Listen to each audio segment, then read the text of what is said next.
Hi, and welcome everyone. My name is Michael Bartlett, presenting for EA Zoom. Today I'm going to be speaking about AstroTheater, which is a way of making astrology visual. My background is I'm one of those individuals who has gathered my information and my knowledge from many different people. And one of the main people who I learned from is a gentleman by the name of Tom Brady. There's Tom Brady. Oh, wait, not that Tom Brady. He's a football guy. Tom Brady, who lives here in Santa Fe on the left, and who taught some classes here in Santa Fe and works with Uranian astrology, using the 90-degree dial. That's where you basically take the full astrological dial 360 degrees, and if you were to take the string, say you were able to make the first sign, which is Aries cardinal, make that red, and you make your next, the fixed sign black, and you make your mutable sign green, and you were to unhook the circle all the way, and then take it and line them up so each of them line up with one another, where you have all the cardinal in the first 30 degrees, all the fixed signs in the next 30 degrees, and the remaining 30 degrees are the mutable signs. And it just shows what's really nice about it is it can show in a moment where the challenging aspects are, the conjunctions, oppositions, squares. I think I spoke a little bit about it in my last talk here.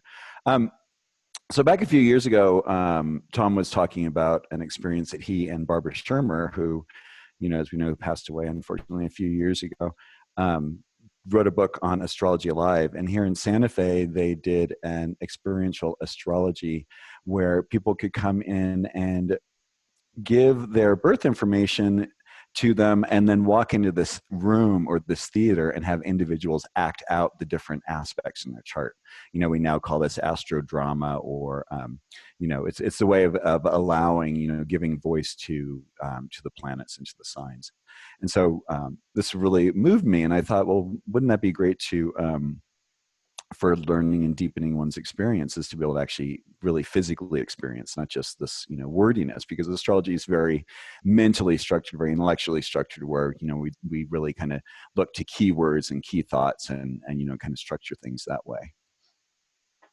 The other thing that what I really enjoyed about Tom, because I had a few astrology readings with him, is when he does astrology readings, he actually has little figures for each one of the planets.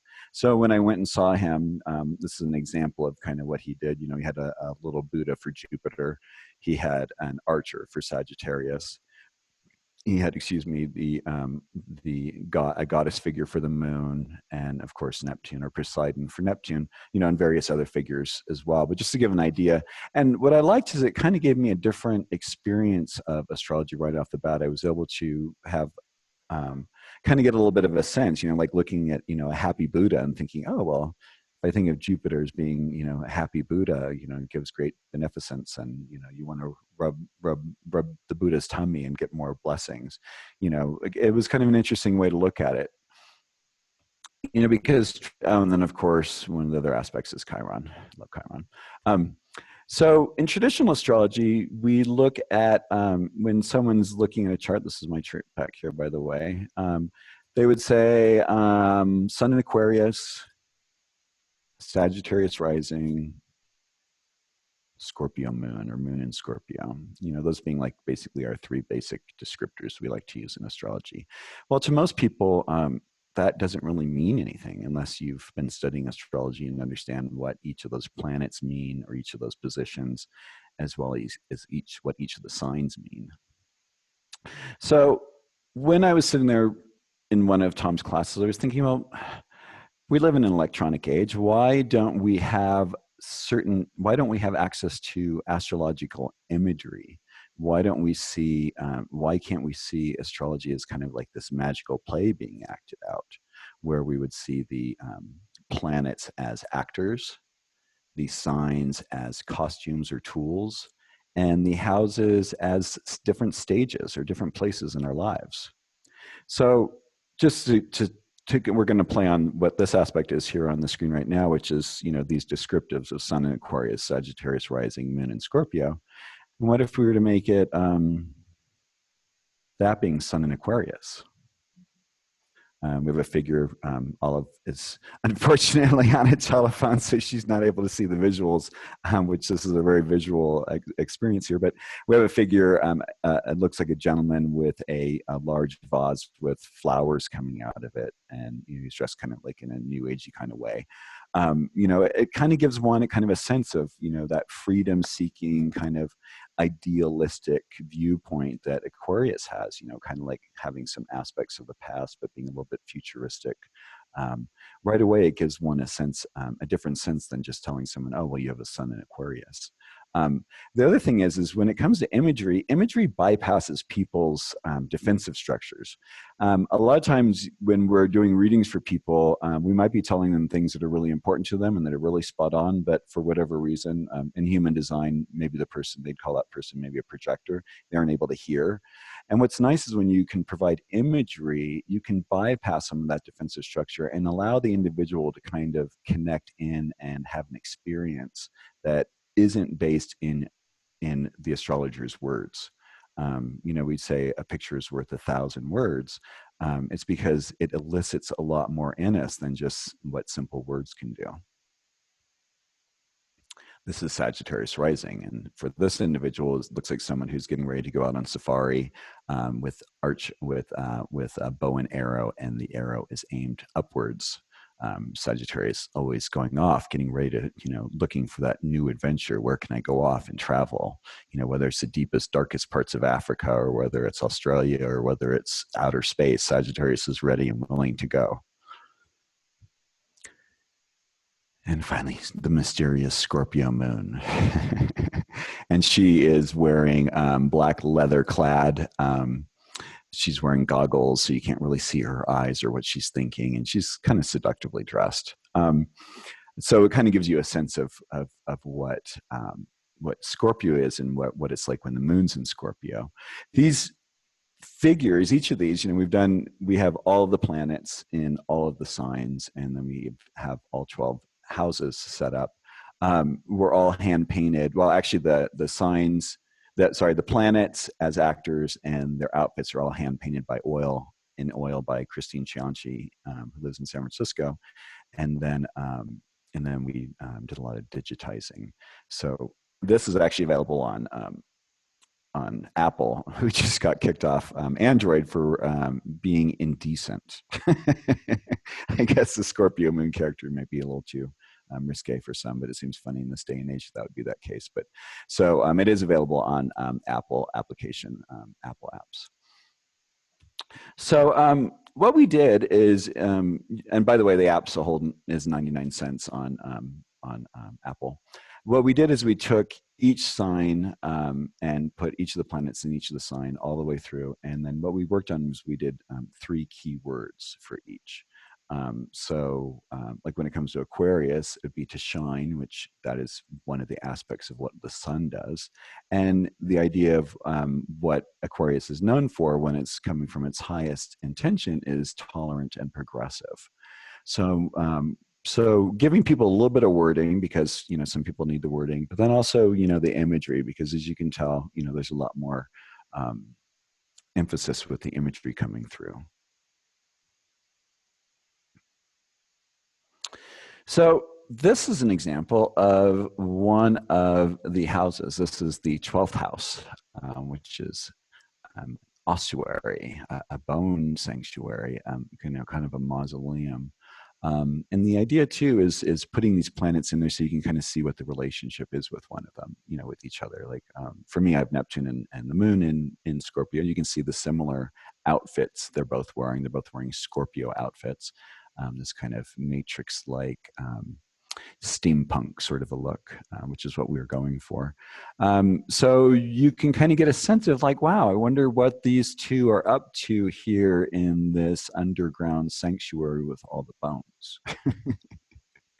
Right away, it's feeding lots of ideas. It's not, if you just tell someone, oh, you have Moon and Neptune in Scorpio in the 12th house, we have our own ideas that come up with it. But this kind of gives another kind of visual sense to it. You see the bones in the background, the chandelier hanging that's all made of bones. There's little crypts and areas that you can go into. one of my ideas too is, as this gets more further and more fully developed, is the idea that people can actually add additional tools and outfits for the signs. Because obviously each of the signs is not just a static costume, but just for the beginning's sake, that's what we ended up doing with these. So each of the signs is pretty much as simple is one sort of an outfit for each sign. To kind of carry forth what the idea is for what that sign is about. But wouldn't it be nice to for Scorpio to have I don't know, rock and roll media room, or sex things, or ancestry, one's family mausoleum, be an example of the 12th house. It just depends on what it is, and you can be able to add in those as you'd like to see. Okay. And this is the 10th house. This is the Capricorn's house. Here we have Pan up here, Capricorn. Boss, lawyer's office desk, really big, sumptuous. This is someone who's succeeded in life, which is, what our goal is in the 10th house is to, our path is to become successful. And for me, I have, it's in the sign of Virgo, and I've got Mars, Pluto, and Uranus there. Mars on the right with his calipers, Pluto, who is this smoky, smoldering individual with red eyes, and Uranus with, she's with her wild blue hair. You can kind of get a sense of, how am I going to go about doing my work? How am I going to be working with people? What's going to be the important things I'm going to be doing? Measurement. I do accounting, and also astrology. These are two fields that require a lot of discernment and making sure that I'm catching things properly. So, you can kind of see, and it kind of gives you also a sense of like, how crowded some of your rooms are, what is it like? There's these, to have three planets kind of hanging out with one another, and which planets are they, and what are their characteristics? And, what is the sense that when you see when they're all hanging out with one another, gives a really different experience of it. Any questions so far? No, other than I love it so far. Okay, thanks, Diana. Thanks. Thank you. Yeah, it took us a while. We it was one of those things where I got very excited about it. I have Mars up here in this Virgo position, so I can get very persnickety and kind of pushy. And unfortunately, I think in some ways it probably alienated some people in my excitement about getting this done. So it's really kind of sat fallow for a while, and I'm waiting because I really want to further develop this. I think it'd be something that would be fun for people when they connect in on Facebook, for there to be a little row that shows, each of the planets, as their figures in the signs they are, and maybe even the houses. That'd be something that could be free for people to access. It'd be really fun. Or just to see, kind of like what relationship charts are like, what it looks like when, you have someone else, and click on one of these and be able to be taken to, what the relationships are to each of these planets, and be able to further experience them. So, it can be a really a fun experience. So did I go back? Oh, yeah. So this is back, again, what Tom was describing with using the figures around as an idea. And then the difference of what it would be like to, bring in these figures when doing a reading for people. I was able to, I've given a couple talks on this so far, and what's been really fun is to find people who don't have any experience of astrology whatsoever, and to take this simple, to us, it's simple, but I mean, this is a very complex graph of information that many of us have taken years to understand and grok. So, the vast majority of people, when they look at this, they're going to just, their mind's going to go blank. They're not going to have really any understanding of what this circle means and what it is in relationship to them. But, if you pop in, oh, well, the way you like to shine out is progressive and tolerant, the way that you are, the way you are seen and see the world is with passion and excitement and the pursuit of adventure. And the moon in Scorpio, private, intense. So these are, gives a kind of a little bit of a keyword so people can kind of get a sense of what it is, but then also just the visual alone, and you can then also see these different parts of yourself reflected back.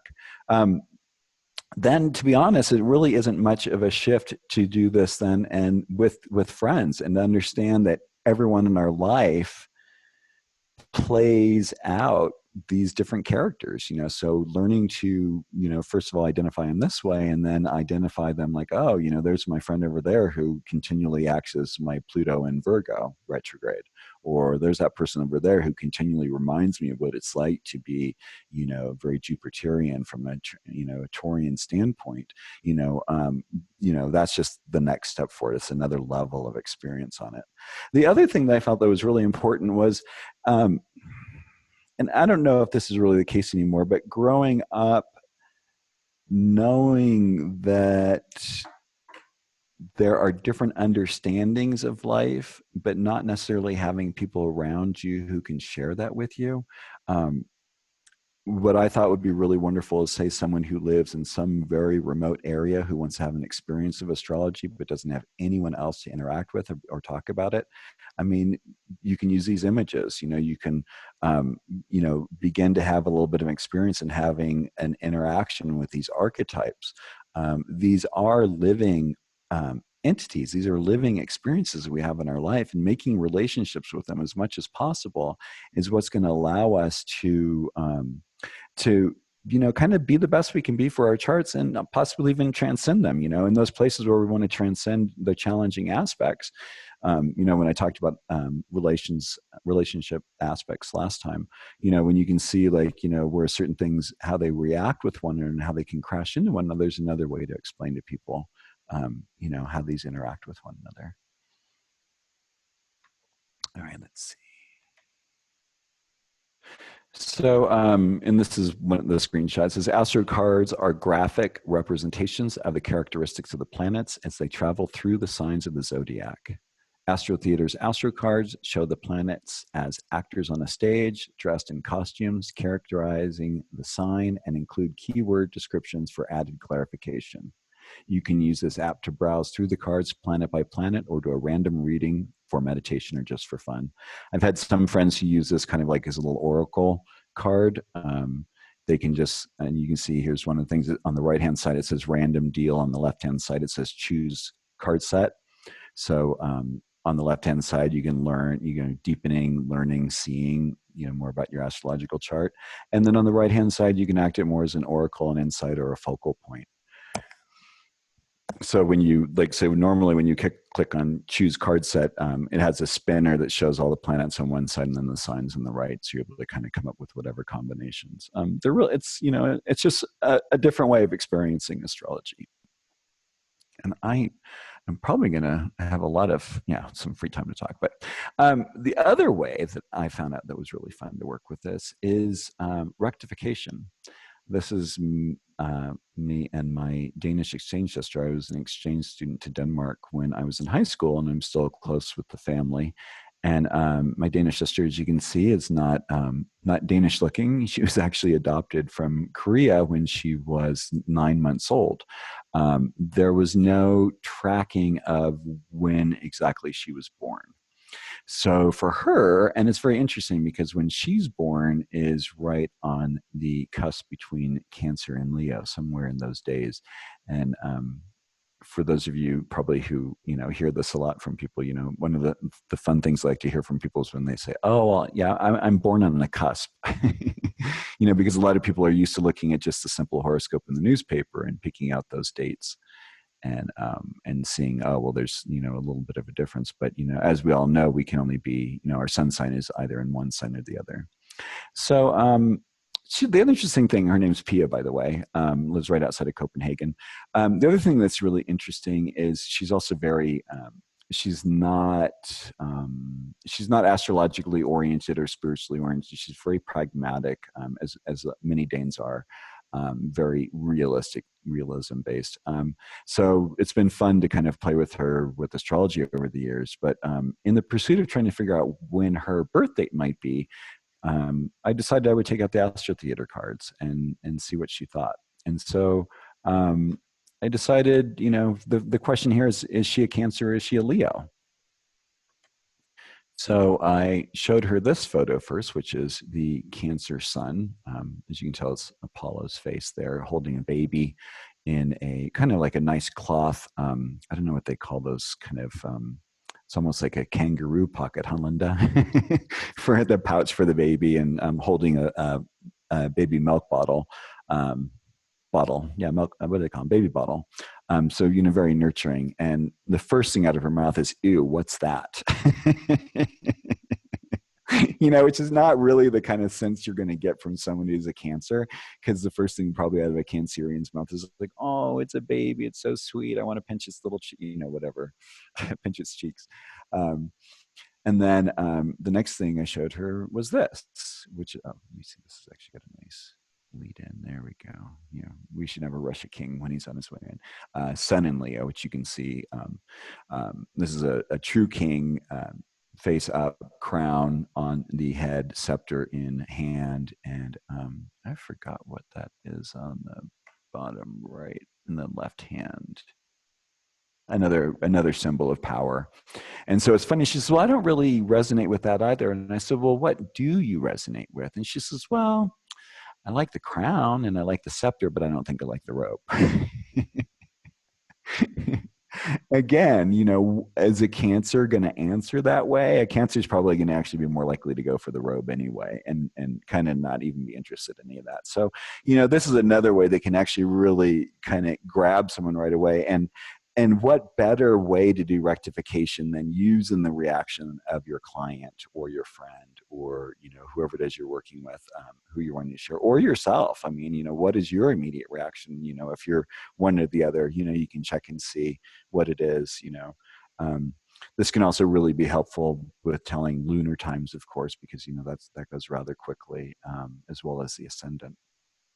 The ascendant, as you may have noticed, is a blank, kind of a white face, empty. There's not really a figural face in there. My goal would be actually to have it have the face of the individual, because we are our ascendant. What people see when they see us, like what you see right now, you see my face. So I think that would be a good element to use for an ascendant.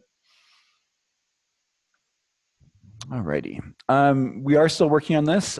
So far with the AstroTheater AstroCards, it is only the planets in the signs. So my goal is to have something, basically an app where you punch in your birth information, you see the solar system, the planets come down into a circle, each of the planets goes into dressing rooms. Ideally, it would be really great is for you to be able to pick your costumes and your tools for the sign, so you can further accentuate that. They would step then from the dressing room and then onto the different stages. Then what would be really great is people can contribute pieces as they see sophistication of it. The other aspect would be doing relationship apps, and of course, like I said before, a Facebook app, because wouldn't it be nice to just be able to put in a picture and maybe show Mercury, well, like right now, Mars, Saturn, Uranus, Neptune, Chiron, and Pluto going backwards across the screen, showing that they're all in retrograde, retrograde action, warning us, or not warning us, but making us aware of the fact that we need to be paying more attention to what's going on. So let's see. It's going backwards. So we're at question and answer time. I thought I would blab a little more than that, but. Yes, Michael, have you actually done this in real life, like with costumes and people and up on stage? No, and that was the original idea. That's what Barbara Shermer and Tom Brady did here in Santa Fe, and that's what I thought was really great. But I mean, that requires having a group of friends and a really amazing treasure trunk full of costumes. We do. Jason Holly lives here in Santa Fe, and we've done a few astrodramas here at the house, using different props, but never to this extent. But it's not always easy to get, depending on where someone lives, how rural someone lives, to be able to get a group of friends to do this. But it can be a lot of fun. And for those of you who have not done any sort of astro drama, I would really recommend it. It's amazing. It's akin to what they call Hellinger work, which is family constellation.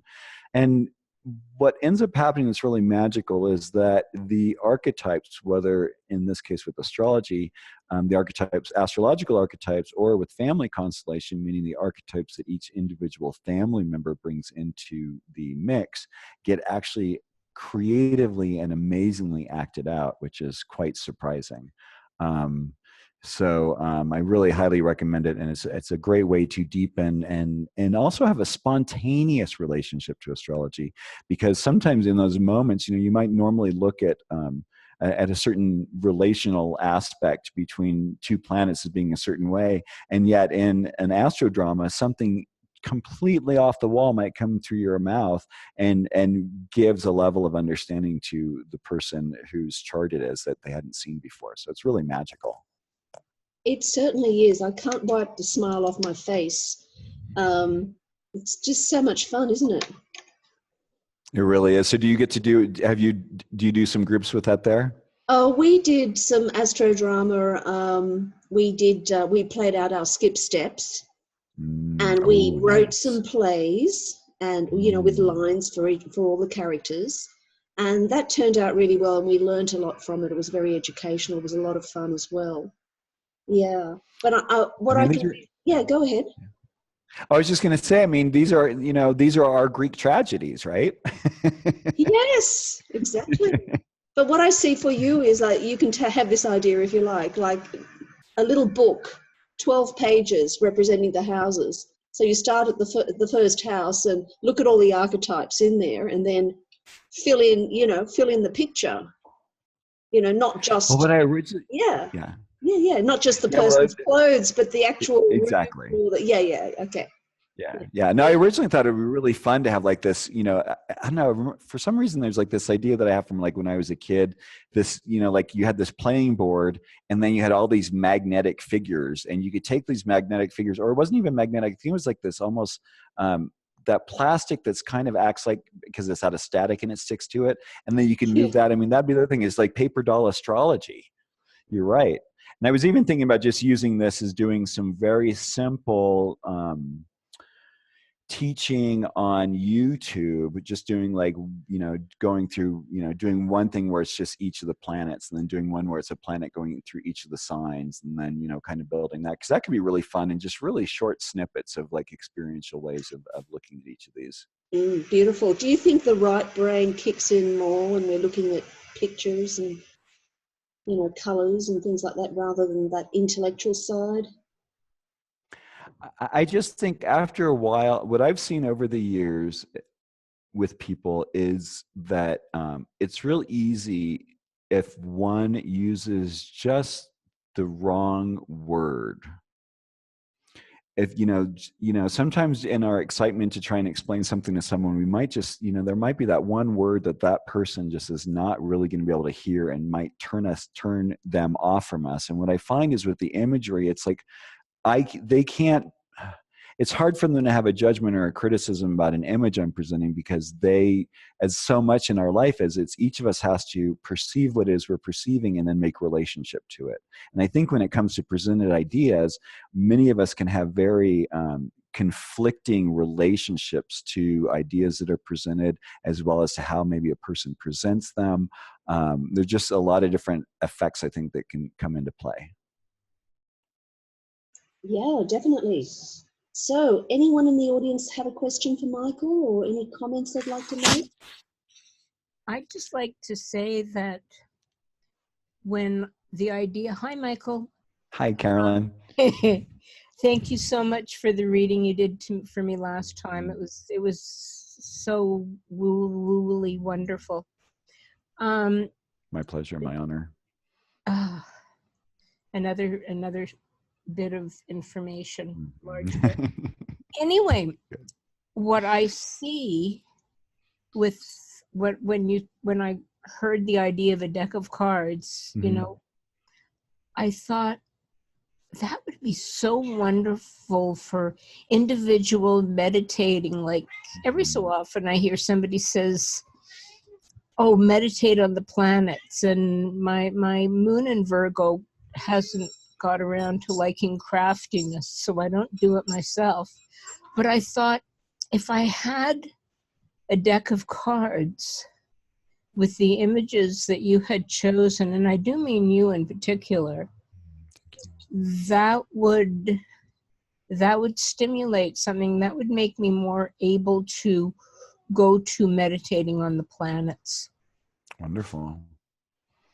That's it. That's great. I mean, that's the goal. I mean, I'm hoping with this tool to really create a way for people to have an understanding that doesn't require an interpreter, which is Right. kind of shocking on our, as being an astrologer saying that. But it's like, my thing is, as it is with religion, as it is with so much, I think, people are now needing to really be empowered to have their own relationships. I don't want to be anyone's guru other than to show people that I'm just like everyone else and I'm on my path like everyone else, and for us all to be compassionate in that way. Other than that, like, I do not want to be the one, up on some mountain telling people how to be, no matter how much my Aquarian son would love that.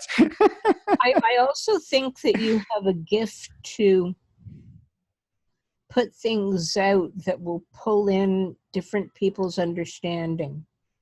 I really think that's a channeling gift that you have. Thank you. Okay, thank you. I would say that's my Uranus-Pluto opposing Chiron. Yes. It's like bringing, really bringing out that outer information into a way. Well, it's kind of, I'll kind of go into this because I feel like there's an opening for it. But one of the themes that's been very interesting in my life is around colored glass. In fact, you can see right behind me some cobalt blue candlesticks. So years ago, when I was like, many years ago, when I was like 16 years old, I was looking through an encyclopedia, and I came across a part on stained glass, and I had a vision. I mean, there's really no other way to say it. And I was down in a workshop underneath the cathedral, and I was working on stained glass, and I was like, oh, well, that's interesting. I must have had a past life doing stained glass. About 6 or 8 months later, I went and I saw this woman who was able to access the Akashic records through the through the